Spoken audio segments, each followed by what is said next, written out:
Bonjour tout le monde. Aujourd'hui, je vais vous parler d'un sujet que personnellement, je trouve extrêmement fascinant. J'ai hâte de voir si ça va vous fasciner vous aussi.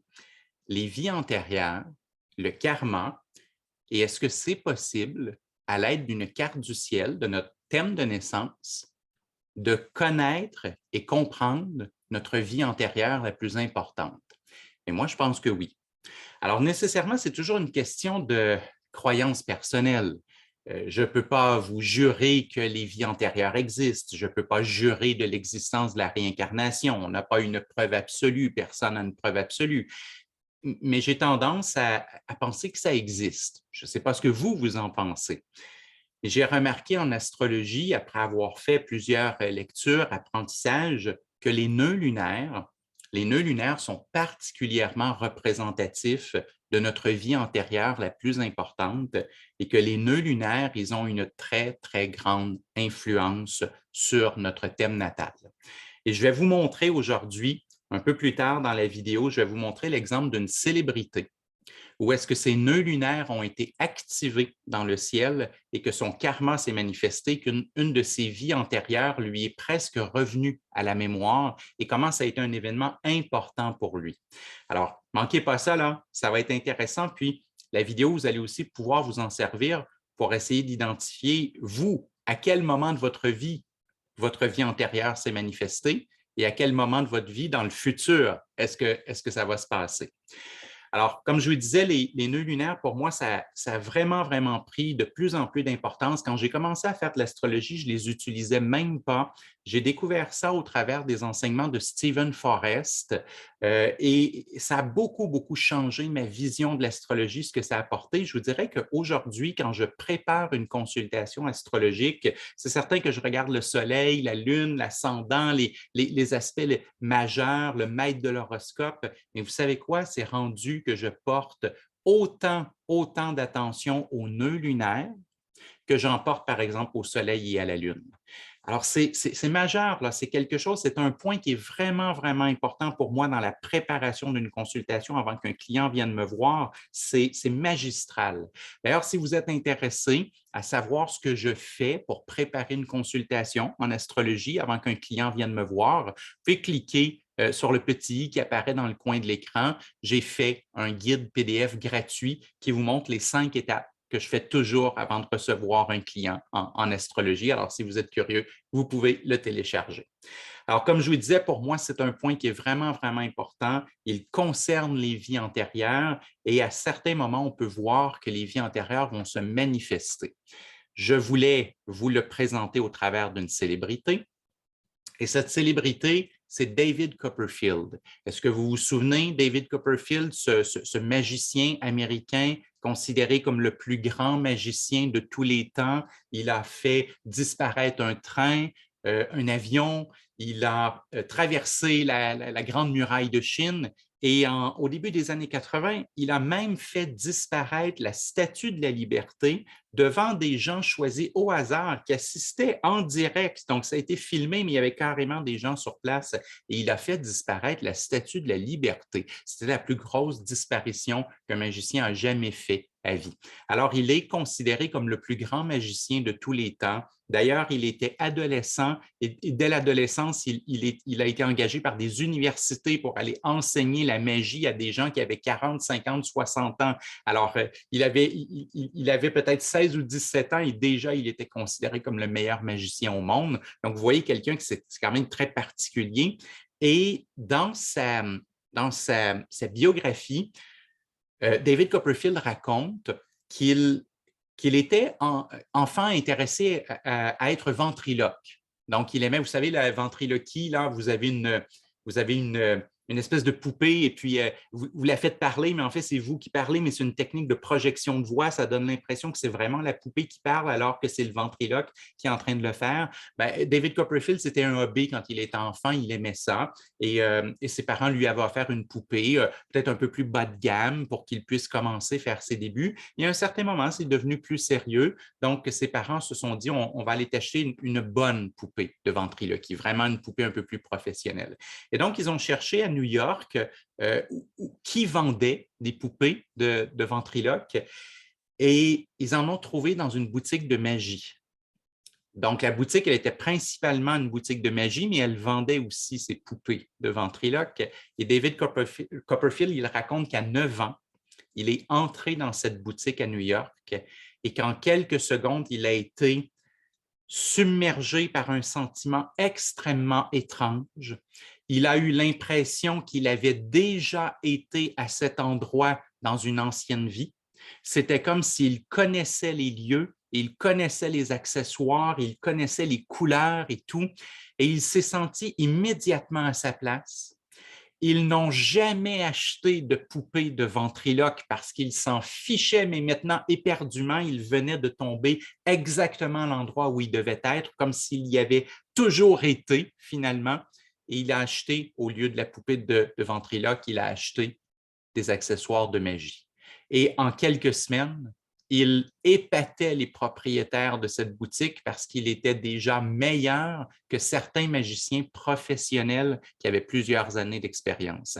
Alors, David Copperfield sentait qu'il était très doué, comme s'il avait fait ça dans une autre vie, comme s'il avait déjà fait ça dans une autre vie. C'était ça son impression à ses 9 ans. Et on va aller ensemble dans mon logiciel d'astrologie. Je veux vous montrer ce qui s'est passé dans le ciel de David Copperfield lors de cette année bien spéciale. Vous avez actuellement à l'écran, vous avez la carte du ciel de David Copperfield qui est au centre. Et à l'extérieur, j'ai demandé à mon logiciel d'afficher les progressions secondaires. Et je veux qu'on se concentre surtout sur les progressions secondaires de la Lune, parce qu'on va voir que lorsque les années passent et que le temps passe, bien, cette lune, elle avance. Vous voyez, elle est en taureau, elle avance de plus en plus dans le taureau, elle entre dans le Gémeaux et elle continue sa course dans le Gémeaux et éventuellement, elle fait une conjonction au nœud sud de David Copperfield, au nœud sud de sa carte natale. Ce nœud sud, c'est le nœud qu'il a eu quand il est né. C'est le nœud qui représente sa vie antérieure. Donc, le nœud sud, pour chacun d'entre nous, ça représente notre vie antérieure la plus importante. Et là, ce qu'on voit, c'est que pour ces 9 ans, durant cette 9e année, durant le printemps, en fait, pour être très exact, durant le printemps 1965, quand David Copperfield est entré dans cette boutique cherchant une poupée de ventriloque et finalement y retrouvant comme une espèce de vie antérieure, eh bien, effectivement, le nœud lunaire, le nœud sud de sa vie antérieure, il était touché par la lune progressée dans le ciel qui passait très exactement sur ce point-là à ce moment-là. Et quand un astre, soit par progression secondaire, soit par transit, mais faites attention, uniquement les transits lents, c'est-à-dire les transits de Jupiter, Saturne, Uranus, Neptune ou Pluton. Donc, n'importe quelle progression secondaire, n'importe quel transit lent de Jupiter jusqu'à Pluton, quand un de ces facteur, un de ces astres, un de ces symboles vient toucher à un nœud sud, il indique un moment dans notre vie où notre karma va se manifester. Il indique un moment dans notre vie où une de nos vies antérieures va se manifester. Ça peut être au travers d'une rencontre, ça peut être au travers d'un événement, ça peut être comme David Copperfield au travers d'un lieu, d'un décor dans lequel on entre et tout d'un coup on sait qu'on y a déjà été. Mais le fait qu'une progression secondaire ou un transit lent viennent toucher à notre nœud sud, ça indique que le karma va surgir dans notre vie et on doit y porter une très, très grande attention parce que premièrement, on veut faire attention de ne pas recréer une erreur karmique, de ne pas répéter une erreur que l'on a faite dans une ancienne vie. Et en même temps, tout comme David Copperfield, eh bien, on doit réfléchir à savoir s'il n'y a pas quelque chose qui nous est offert presque sur un plateau d'argent par l'univers, quelque chose que l'on a maîtrisé très, très, très facilement et abondamment dans une ancienne vie et que là, qu'on pourrait réutiliser actuellement pour faire quelque chose de bien, pour avoir une réussite, un bonheur, un plaisir. Alors, c'est ça qui est arrivé avec David Copperfield. Durant le printemps 1965, au moment où il est entré dans la boutique, eh bien, la Lune progressée est venue toucher à son nœud sud natal et il lui a indiqué en fait, elle a symbolisé la résurgence de la vie antérieure au travers de la boutique de magie. Et vous comprenez bien, enfin, si vous connaissez David Copperfield, vous comprenez que ça a quand même été lucratif pour lui, cette idée. Parce qu'il est le magicien le mieux payé au monde, il est multimillionnaire, il possède des îles dans le Pacifique qui sont à lui, il peut aller vivre sur une île quand il veut. Mais au-delà de la réussite matérielle, je trouve que ce qui est peut-être le plus important, c'est qu'en fait, David Copperfield a trouvé sa grande passion dans sa vie. Il a trouvé son grand plaisir dans sa vie. Et même qu'aujourd'hui, il a un musée de la magie, il a amassé des archives. Et quand David Copperfield, un jour, va s'éteindre, va quitter le monde terrestre, il a un legs important pour l'Académie de magie, pour l'ensemble des magiciens. Donc, on parle de quelqu'un qui a trouvé sa passion, qui a trouvé son plaisir, qui a trouvé sa mission de vie et qui va laisser quelque chose derrière lui. Et tout ça, ça s'est produit l'année où la Lune progressée est venue toucher son nœud sud natal parce que c'était un moment où le karma allait ressurgir et qu'il pouvait utiliser, il pouvait faire un effort pour utiliser ce qui était présenté à lui. Donc, David Copperfield n'est pas, je ne crois pas qu'il croit à l'astrologie tout court de toute façon, mais c'est certain que de toute façon, à 9 ans, il n'avait pas consulté un astrologue. Alors, ça s'est présenté tout simplement, ça lui est arrivé, il a bien réagi. Mais nous, en tant qu'astrologues, et vous qui êtes passionnés d'astrologie à la maison, c'est quand même fantastique parce que là, on a un outil, on a des logiciels qui nous permettent de faire bouger les planètes en transit, de faire bouger les planètes en progression, et on peut voir à quel moment de notre vie ces planètes vont venir toucher au nœud sud. Et là, on peut se dire, oh, je dois porter une certaine attention parce que ça se pourrait que, comme David Copperfield, il y a une porte qui s'ouvre. Comme je disais tout à l'heure, il faut faire attention de ne pas retomber dans un piège dans lequel on a été dans une ancienne vie, mais il faut aussi porter une attention sur ce que l'univers nous offre parce que c'est en quelque part une compétence acquise que l'on peut exploiter très, très, très facilement et que l'on peut en faire une passion, on peut en faire une mission de vie, on peut avoir beaucoup de plaisir, beaucoup de réussite, beaucoup d'accomplissement personnel et d'épanouissement personnel grâce à ce qui nous est présenté.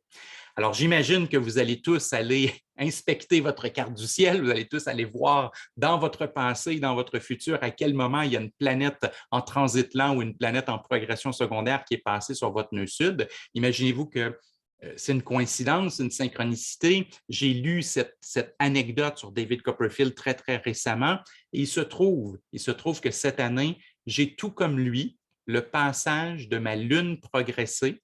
Elle va passer sur mon nœud sud. Alors, mon nœud sud, il n'est pas dans la même maison que David Copperfield, il n'est pas dans le même signe que David Copperfield, mais quand même, je vis la même chose que lui cette année, la lune progressée qui va passer directement sur mon nœud sud. Alors, je suis très curieux de ce qui va arriver. Je suis à l'affût de ne pas répéter une gaffe karmique qui aurait été faite dans une autre vie, mais aussi à l'affût de peut-être quelque chose qui est déjà maîtrisé, qui est déjà extraordinaire pour moi et que je pourrais intégrer à ma vie et que ça me ferait du bien, que ça ferait du bien aux autres. Bref, je surveille. Je vous en donnerai des nouvelles au fil de l'année. Et vous, avez-vous trouvé des dates? Avez-vous trouvé dans votre passé des moments où il y a eu un contact? Avez-vous trouvé dans les mois ou les années qui viennent un contact? Venez me le dire dans les commentaires, venez me l'écrire. Je suis curieux de voir les expériences que vous avez vécues, celles que vous vous apprêtez à vivre. Alors, n'hésitez pas à venir commenter. Et si vous connaissez des gens qui aiment l'astrologie, qui font de l'astrologie et qui seraient curieux, n'hésitez pas non plus à leur transférer cette vidéo, à leur partager cette vidéo parce que je pense que tout le monde, on devrait surveiller ces contacts-là. C'est quelque chose qui est tellement extraordinaire, ça peut nous ouvrir tellement de belles portes. Je pense que c'est quelque chose qui est enthousiasmant. La semaine prochaine, ou en fait dans 2 semaines, habituellement, je publie une vidéo essentiellement aux 2 semaines. La semaine prochaine, je vais vous parler des additions dans un tirage de tarot parce qu'on me pose très, très souvent la question. Je reçois toujours des emails, des commentaires sur YouTube. Sébastien, je mets des additions dans un tirage de tarot, mais là, il y a 2 fois la même carte. Je fais quoi, là? Moi, un chariot, j'en ai juste un, puis là, il y a 2 cartes 2 fois le chariot qui sort dans mon tirage, je fais quoi avec ça? Ça vous intéresse? Ben, inscrivez-vous à la chaîne. Inscrivez-vous à la chaîne parce que quand la vidéo va sortir, vous allez être avisé. Vous allez recevoir un message de YouTube pour vous dire la vidéo, elle est là, vous pouvez la regarder. Comme ça, vous ne la manquerez jamais. Sur ce, je vous souhaite une bonne journée.